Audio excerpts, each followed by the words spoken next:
UAT stage instance, business users will test. They will do test scenario test cases. They will do custom objects testing. Program they will verify. Invoice validation, create accounting, journal posting. They will verify OTBA reports, BA report as per our AN100 functional specs document, customizer reports like remittance advice, AR invoice, print report, OTBA report. They will check the scheduled program. We discuss notifications. We discuss transfer to GL. They will do period end process for application wise reconciliation with the GL. So user reported there are issues available. So there are issues occurred during my test cases. First point, how they will track it.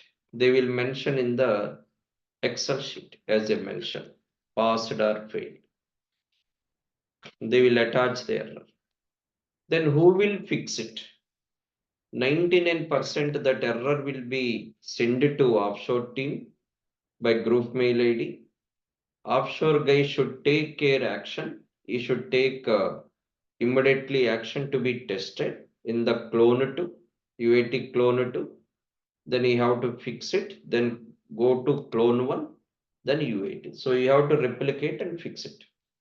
Once fixed to UAT original, you can request the business user to do retesting.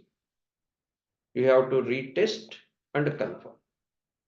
Then if you are unable to fix it, log the SR with Oracle company with the P1 issue and fix it. If there are any setup changes required for fixing the issue, update in clone to clone 1 UAT, you have to update documents also. MC50 setup document, change the version and add the setup.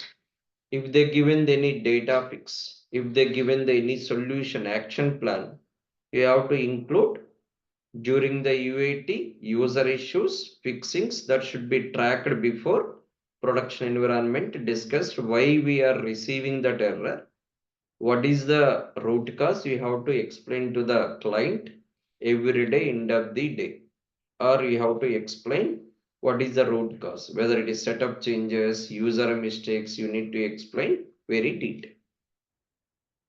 So if on-site consultant is free, you are not available offshore, example only on-site model implementation is there, you have to fix it after business hours, after testing completed. As I mentioned, users will come and test the scenario morning 6:30 to 9, right? After 9 o'clock, you have to fix it. Ask the second day to retest and confirm.